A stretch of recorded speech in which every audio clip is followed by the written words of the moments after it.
What's going on, guys? National Master James Canty III here with Chess.com, and today we have Game of the Day with Tournament Arc. With the white pieces, we have CDawgVA, and with the black pieces, we have Rustage. Let's get right into it, guys. Here we go. So, CDawg plays E4, and Rustage responds with C6 in a Caro-Kann fashion here. So, Caro-Kann is a very solid opening, and it has some great chances for black, to be honest here. So after knight to f3, it actually is supposed to be d4 in these moves, guys, here. d4 is the better move just based off of having two pawns in the center. If your opponent allows you to have two pawns in the center, you should do it almost every single time here, just because you grab more space. Knight f3 does help, but it just doesn't grab as much space as d4 does. But after d5, which is a great move, that's why we played c6. You want to stay consistent. We have e takes d5, e takes d5, and then d4, looking like an exchange Caro-Kann, which I am a fan of myself and Bobby Fischer would play back in the day. Knight to c6, just development, guys. In the opening, you gotta develop.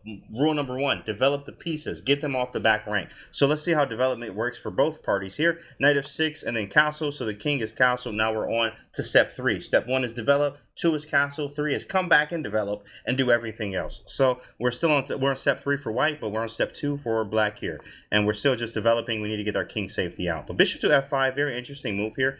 Bishop f5 can allow an early queenside queenside attack and queenside development with rook to c8, and sometimes knight to b4, but the bishop is pinning the knight. So bishop f5 objectively is an okay move. It's not bad here. Actually, bishop g4 is probably slightly better because at least you can get the bishop outside of the pawn chain. So when you play e6 here, the bishop is actually outside the pawn chain and not stuck inside the pawn chain. So bishop f5 is on the board. Then knight to c3 from CDawg here, just getting the rest of the pieces off. But sometimes blocking the c pawn with the knight will hinder your position. Sometimes you want to make a move like c3 or even c4 in more aggressive manners. But c3 actually makes the center very solid here, and you have problems if you play knight to c3 because it's going to take longer to get the rook out. It is developed, but we don't have many squares to go to here. But it is a development move. Knight to c3 and queen to d6. Looks like we're going to castle queenside. So black's already trying to say, hey, I'm going to castle queenside and try to launch a kingside attack. Let's see what happens. h3 is on the board, stopping anything from swinging into g4. And then here's Rustage says, h5. I'm not even going to castle yet. I'm just going to go at the king. h5, probably g5 in some way or form. Rook g8, followed by g5 somehow, some way. It looks like he's going for an attack here. h4, maybe even trying to develop the rook this way, but unfortunately the bishop stops us from doing that right now. But h5 is on the board. Very interesting move, followed by bishop to g5 from CDawg. He plays bishop g5 here, stopping h4, but also if you notice, the pieces are symmetrical development wise on both sides of the board here for white. Not a bad plan.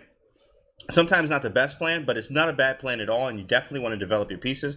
And, I mean, what more can you ask for, guys? We have developed our pieces here, and we have a castle king. Now we move on to other things. And then black says castle queenside, but we still have to go back and develop the rest of our pieces, as white is one move away from completing development, queen d2 or queen to e2, connecting the rooks and having an excellent game here. After castles queenside, we now have the type of game, guys, that you have to know that when you castle on opposite sides, whoever gets to that king first is going to win. I'm sure you've heard me say that before, guys. And it looks like we have a race. So bishop takes c6 first by CDawg here. Now, of course, you have other moves to make. Maybe rook to e1, queen to e2, queen d2, a3, a4. All these moves are possible. And, of course, this one is too. So if queen takes, we have an immediate knight to e5.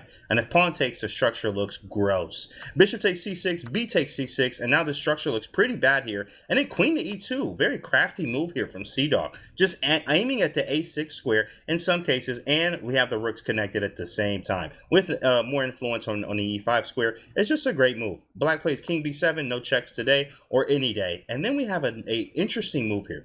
Bishop takes f6. This move, sometimes you just don't want to give up your bishops voluntarily, guys, without a very good plan here. Now, the follow-up move here was actually knight to a4 from CDawg, but here, you could have played that anyway. So if we go back and look at this, maybe we can play knight a4 anyway without having to capture the knight here, but that does allow knight to d7, so maybe he captured the knight just to be able to have this square no matter what. If that was the case, amazing strategy there. Amazing strategy, because the knight can't go to d7 because there's no knight to go to d7. So bishop takes f7, f6 was a good move. Knight a4, and then we follow up with knight to c5, but instead he actually played c3 here, just to defend the center with a pawn rather than anything else. If you look at king safety here, guys, whose king is safer? That is the magic question here. Now, of course, black does have some counterplay with this rook here on the g file, and it could be scary for both sides here, but whoever gets to that king first, again, is the one that's going to win this game. Bishop e4, knight c5 check. We're now attacking the e4 square, and black goes back to b8 with king to b8. He gets out of the way. There is a mate threat immediate with queen to a6, but it can be stopped and parried by like queen to e7 or queen to c7. Next move, knight takes c4, getting rid of the bishop, and now just eliminating the pawn that was the bishop was connected to, and then c5 on the board. Here's a problem, guys. When you are in trouble, when you're down material, when your king is unsafe, you should not try to open the game any much more than what it already is. Right now, we have open lines to the king here. Only thing we're missing is a rook lift, which could be via this route, a4, rook a3, rook b3. It could be some problems here for black. And white is still very safe here. And the more pieces that come off, it actually helps white in the endgame as well, due to the weaknesses that black has. So after c5, white plays d takes c5 here, grabbing another pawn, folks. We're up another pawn here. Always keep material count. And now guess what happens? Instead of taking the rook over here, that's absolutely free, rook f to e1, guys. Bobby Fischer says we failed to look at the entire board. So before you make your moves, guys, you want to make sure you're going to ask yourself this one question. Before I move, are there any checks or captures? And that's around the whole board here. There's a capture, there's also a check, but there's also another capture this way. Even these are captures, but these are terrible captures. But this one is excellent. So look around the board for all of your checks and captures here. CDawg played rook f to e1, and of course we eliminated the queen immediately. Rustage just said, yeah, we have to get rid of that. Knight takes e5, beautiful move with threats everywhere here.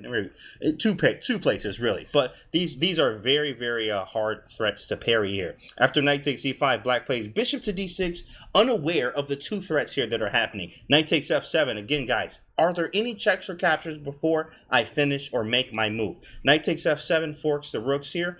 I would have played this move personally because you get a little bit of everything. Knight to c6 is the game move here, which is not bad at all. We still gain an exchange here, but knight takes f7 was just slightly better. And it actually just is better because you get a pawn and a rook. Now after knight c6, king to c7, attacking the knight. Of course, we're going to capture our material and then bring the last piece into the game. Beautiful, beautiful play here, guys. You have to put your rooks on open files. Centralize the rooks as best as possible here. Black plays rook to h6. You also could have played king to c7. And then we play rook to d5. Not only just centralizing the rook a little bit more, but also threatening to double up here. King to d7, and we do have a double. We do have a double. Rook to e6, and it's only a matter of time here. You always keep playing on, guys. You keep playing on. You never know what's going to happen, but here, white is definitely in the driver's seat, and let's see if they're able to close it here. Rook takes h5, taking the free pawn. King moves out of the pin. a3 from CDawg, c4 from Rustage here. Just making moves, whatever we can do here. We got to make some moves. Rook to h4, attacking this pawn now.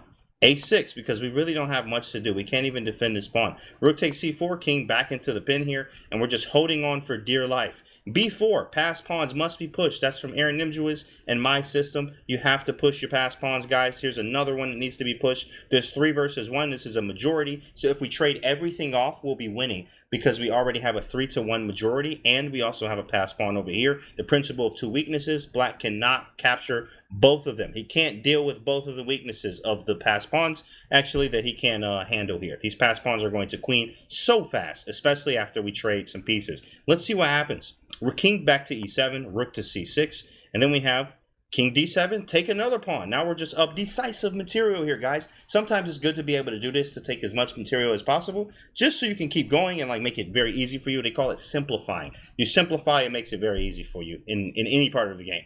And you take away their counterplay. Like if we keep pieces on, sometimes there's counterplay. Sometimes if we move a rook somewhere, there's like mate on the back rank. Oh my goodness, like imagine that happening, right? King e7. And then g3, so he blocks the file. Because if you play anything funny, like rook to d2, oh my goodness, rook to e1, checkmate. Or like rook to d5, rook d4, even rook d3 threatening rook e1, or rook d3 threatening rook e3 is mate on the back rank. So you keep playing on, guys, always.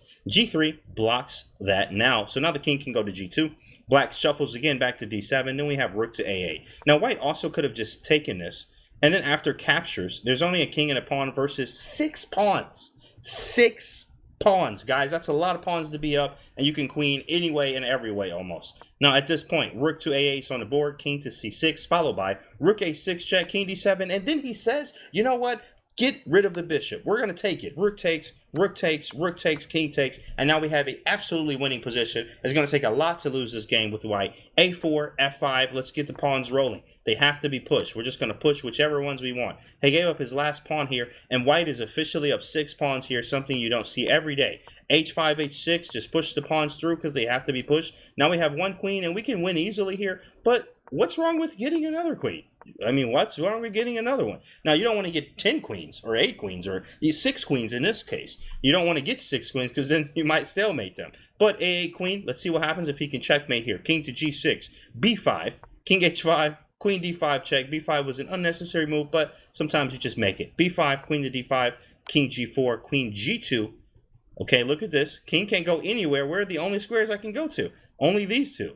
King H4, and the follow-up move, guys, the ladder checkmate or the lawnmower or however you want to call it here. Queen to H8, checkmate by CDawg. Checkmate wins, and this is the 2-0 match that he won here at Tournament Arc. Awesome game here. Pretty good stuff. And now, guys, make sure that you guys check for checks and captures after every single move so you don't fall into certain things that we saw today. I hope you learned something today. My name is National Master James Canty III with Chess.com, guys. And today, this was Game of the Day with Tournament Arc. And I will see you on the next video.